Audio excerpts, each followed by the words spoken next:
Thank you तुषार आणि त्यांची team पूर्ण विमोल हॉस्पिटॅलिटी. इथे आम्ही आता जस्ट बांबू डेलमध्ये आहे. ॲटमॉस्फिअर खूपच चांगला आहे. इकडचे स्टाफ पण चांगले आहेत, खूप चांगले आहेत इकडचे स्टाफ. सर्व्हिस पण चांगले देतात. फूड पण खूप चांगलं आहे इकडचं.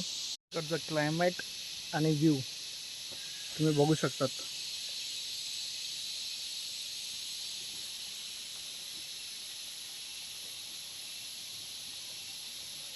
हॅलो, आमचा ड्रायव्हर जस्टिन आमच्यासोबत डे 1 पासून आहे आणि तो बरोबर गाईड करतोय, प्रॉपर प्लेसेस दाखवतोय. डे 1 पासून तो प्रॉपर गाईड करतो आम्हाला. आणि thank you so much thank you Tushar, so much. तुषारची टीम, विमल हॉस्पिटॅलिटी. खरंच प्रॉपर थँक्यू अगेन. आमची ट्रिप खूप मेमोरेबल झाली आणि प्लेस खूपच छान आहे आणि जावंसं नाही वाटत आहे इथून. Thank you so much. Bye bye.